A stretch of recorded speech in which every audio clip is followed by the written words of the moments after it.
तो एक चिंतन ले लो, मैंने परीक्षण के बारे में आज से 10 साल पहले बताया था कि कौन योगी है कौन भोगी है।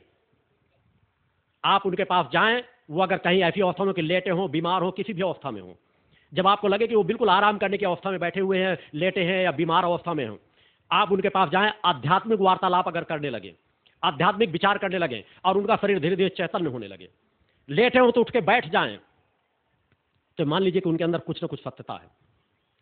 और अगर उनके सामने विषय विकारों की बात करने लगे, हंसी मजाक की बात करने लगे, प्रेम प्रसंगों की बात करने लगे और उनका शरीर अगर चेतन बैठा हो तो धीरे धीरे अगर शिथिल होने लगे, तो मान लेना उनके अंदर कुछ ना कुछ सत्यता होगी।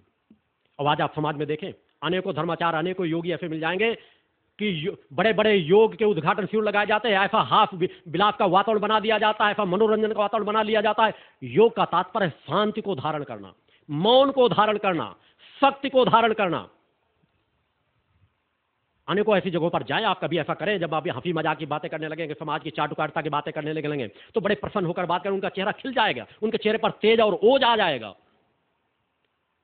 इसका परीक्षण आप कर सकते हैं। स्वतः आपको समझ में आ जाएगा कि जो चेतनावान योगी होगा, गुरु होगा, वो अगर बीमार बुखार में भी पड़ा होगा तो भी चेतन होकर के बैठ जाएगा, क्योंकि कुंडली चेतना उसकी यही चाहती है। कुंडली चेतना तो हर पल चेतन बनी रहना चाहिए थी कि उसकी ऊर्जा के तरंगों का लाभ लेने कोई पहुंचे तो आए तो कोई, मगर भक्ति भाव होना चाहिए। धर्म में कुछ जानकारी करने के लिए, जिस तरह मैंने कहा दान के लिए समर्पण भाव होना चाहिए, दानी का भाव नहीं होना चाहिए, उसी तरह धर्म से कुछ प्राप्त करने के लिए जिज्ञासु होना नितांत आवश्यक है। जिज्ञासा होना चाहिए। तर्क और कुतर्क करने से धर्म का ज्ञान कभी नहीं प्राप्त होता।